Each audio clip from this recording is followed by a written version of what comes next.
just the broad framework of what's going on. This is New York City specifically. It is not New York State.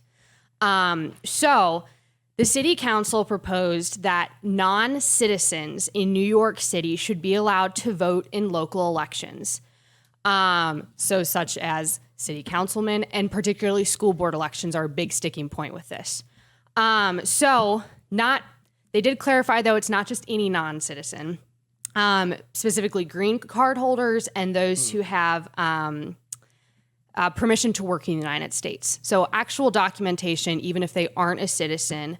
So those are the two categories, which would allow, let me look. It would be about 800,000 non-citizens in New York who would then be free to vote. And to be clear, a big driving factor behind this is that these people are taxpayers. So if you have a work permit as an immigrant, and if you're a green card holder, you pay taxes in New York City. But the argument is that these people, if you're from Guatemala and you're paying your taxes and you have a green card and your kid is in public school, your kid is a U.S. citizen, you're not allowed to vote for the school board members in your district, for example. That's interesting. And so the New York City Council has a large pretty large majority in favor of going ahead and allowing these non-citizens to vote, which could take effect as early as 2023, beginning of 2023. But there's also a lot of argument, like, does this devalue the idea of citizenship? How is this going to kind of mess with the demographics of New York City? And just the strict legality of, can a city council decide to do this? Is it legal for them to say that non-citizens can all of a sudden vote in their city? So controversially, I am in favor of this, actually, because there's nothing in the New York State Constitution that expressly disallows non-citizens to vote. And so this is a state constitution issue, not a federal constitution issue. And I think that you're seeing, these are taxpayers. If you look at the statistics, immigrants are a majority of the workforce in New York City, a majority of the essential workforce in the city. And I'm like, yeah, give them say in their own city politics so that, they can say who's in their school boards. Things like picking up trash in their neighborhoods. I mean, all of those little things that play out in their actual neighborhoods, where they live, where their kids go to school. I say absolutely give them the right to vote. Abby, you ignorant Marxist.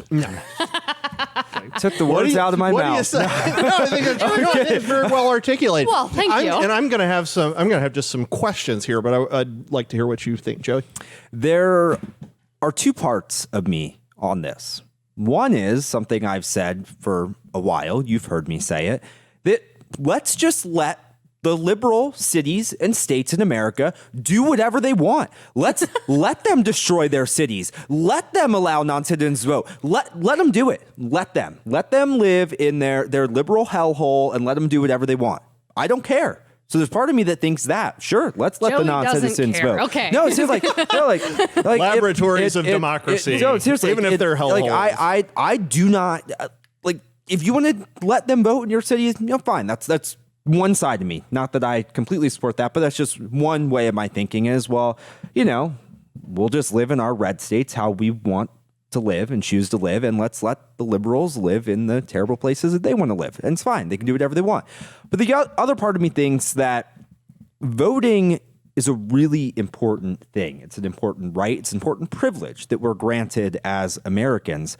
And there has to be some sort of process that you go through to be afforded that right. I think even at a city level, even if we're not dealing with federal elections, even if they are green card holders, they're paying taxes, they're still not citizens of the United States. And I don't think that they should have any say in the way things are governed, even in whatever city they live in. I also see this as problematic because, as we always say with the left, like you give them an inch, they're going to take a mile. So it starts at city elections in New York with non-citizens voting. And then they say, well, you know what? Let's let's do something where we allow them to vote in federal elections.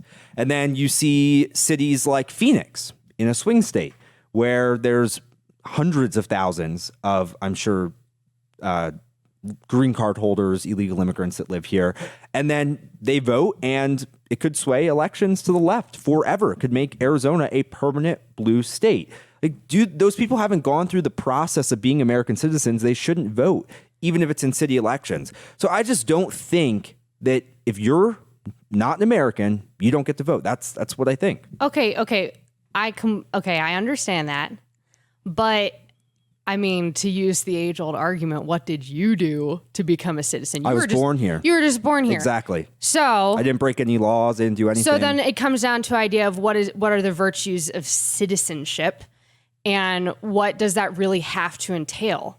What do you have to do to be a citizen in order to vote? Because these people are doing pretty much everything you do. They pay taxes. They work. Actually, a lot of them may even work more than you. Or at Good least for them. an They enormous should. percentage But of they the should. Democrat electorate. But they weren't born here. So a lot of people would say that's pretty discriminatory. Well, yeah, it's purposely discriminatory. There's a difference between American citizens and people who are not American citizens. Like, yes, you have to have some form of formal discrimination between these two groups. So is the idea of citizenship itself discriminatory? Do you have global citizenship?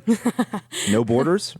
I mean, I don't know. Where do we draw the line? It's a legitimate question. The Marxist it's not clear in to me. me. Well, no, it's not clear to me that the answer is, citizenship isn't discriminatory. I think citizenship probably, it definitionally is discriminatory.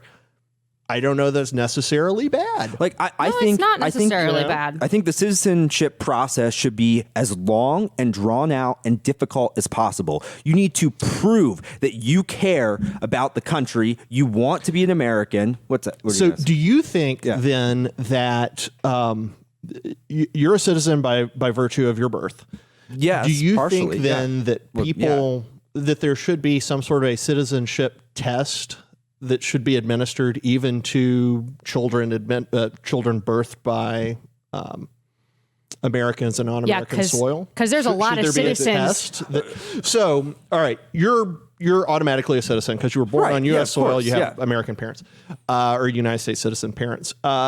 Should in the future, should people born in the state you were born in the way you were born, should they have to pass a test to become citizens? No, that wouldn't make sense because you're growing up in the value system of the United States. Your parents are American. What they grew value up. system They does are the United the States Western have for Christian. citizenship?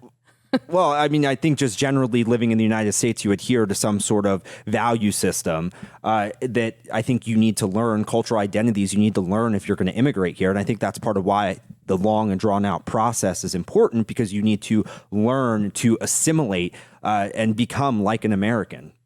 We're not a country that can live with 40, 50, hundreds of different cultures in it that all act differently with different values. That is incredibly hard.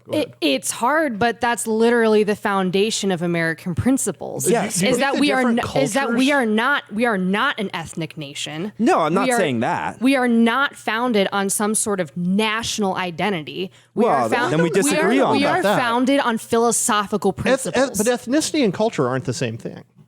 Yeah, not necessarily. I'm but not a lot saying of times they go hand in hand. I'm not saying like a nation of white people. That's not what I'm saying. And I'm not even saying I don't want that. No. And I'm not saying ethnicity just happens to be something that often walks hand in hand with culture. I get that. Okay. I'm not saying it's exclusive, but what I am saying is that the American founding principles are philosophical. They are not identity. They are not cultural identity. They are philosophical identities. And so any immigrant from anywhere in the world can hold the same philosophical principles as an American.